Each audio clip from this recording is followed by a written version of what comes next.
پڑھ لیں تاکہ قیامت کے دن آپ کی بخشش کر سکوں، سفارش کر سکوں، آپ کی اللہ سے بخشش کی دعا کر سکوں۔ کیسا دل مچلتا ہوگا نا۔ ابو طالب کو خیال آیا کلمہ پڑھنے کا۔ قریش کے جو سردار تھے انہوں نے ابو طالب کو دیکھنا شروع کر دیا کہ کلمہ، کتنا غصہ آیا ہوگا نبی کو ان سرداروں پہ کہ میرا چچا جس نے میری اتنی کفالت کی، مجھ سے اتنی محبت کی، آج وہ میرے سامنے جہنم کی آگ میں داخل ہو رہا ہے اور یہ کمبخت کھڑے ہوئے اس کو ورغلا رہے ہیں۔ ابو طالب نے چند اشعار کہے کہ اگر مجھے یہ ڈر نہ ہوتا کہ عرب کہیں گے کہ ساری زندگی اسلام نہیں لایا، موت کے وقت موت کے ڈر سے باپ دادا کا دین چھوڑ گیا، یہ ڈر نہ ہوتا تو آئے محمد آج میں تیری آنکھیں کلمہ پڑھ کے ٹھنڈی کر دیتا۔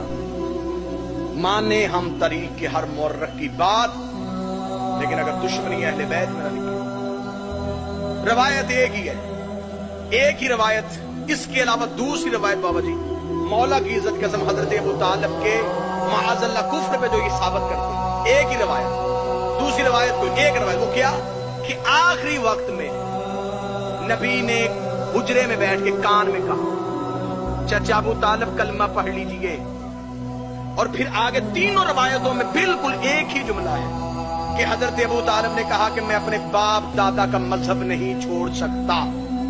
اس پہ آگے انہوں نے نتیجہ طے کر لیا کہ معاذ اللہ نہ یہ مسلمان تھے، نہ باپ مسلمان تھا، نہ دادا مسلمان۔ تین طرح سے روایتیں ملی، نسائی سے، ابن ماجہ سے، صحیح مسلم سے، صحیح بخاری سے، مشکات سے، ترمذی سے۔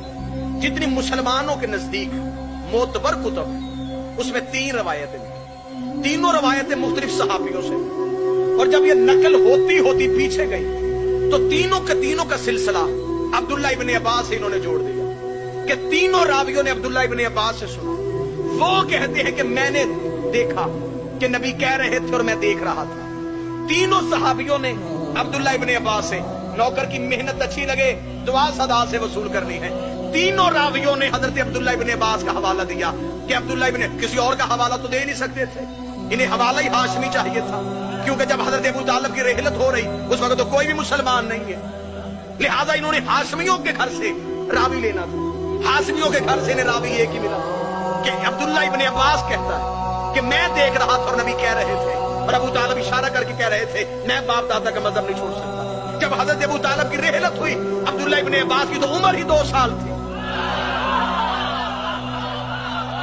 2 سال کی عمر تھی عبداللہ ابن عباس، 95 سال کی عمر میں حضرت ابو طالب کی رحلت، 2 سال عمر ہے عبداللہ ابن عباس، 2 سال کا بچہ دیکھ رہا ہے۔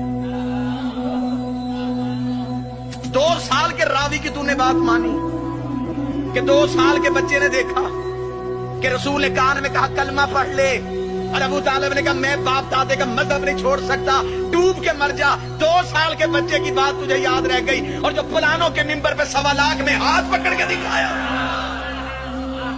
کان میں کہی بات تو نے مان لی۔ ہاں روایت تو ملی وہ یہ کہ آخری وقت میں رسول نے کہا چچا اپنا عقیدہ انہیں بتا کے جا۔ فصاحت اور بلاغت دیکھیے گا اس میں باریکی کیا تھی، علم رسالت جان کہ لوگوں نے میرے چچا کے ایمان پہ بحث کر دی۔ آخری وقت میں نبی نے بول کر چچا ابو طالب اپنا مذہب بتائیے۔ حضرت ابو طالب نے اشارے سے کہا میرا مذہب وہی تھا جو میرے باپ کا تھا، یعنی کہ حضرت ابو طالب نے اپنا اسلام بھی بتا دیا، باپ کا بھی بتا دیا، دادے کا ایمان بھی ساتھ۔ اس خاندان میں ایک بھی کفر کی کڑی نہیں۔ یہاں سے میں اس بچے کو 7-8 سال کے بچے کو اٹھا کے کہوں یہ قرآن پکڑ کہیں رکھ کے، یہ زمین پہ رکھے گا، یہ اونچی جگہ ڈھونڈے گا، کہاں رکھوں؟ 7 سال کے بچے کو پتا ہے میں نے قرآن کہاں رکھنا ہے، اللہ کو پتہ ہی نہیں تھا کہ میں نے محمد کو کس گود میں رکھنا ہے۔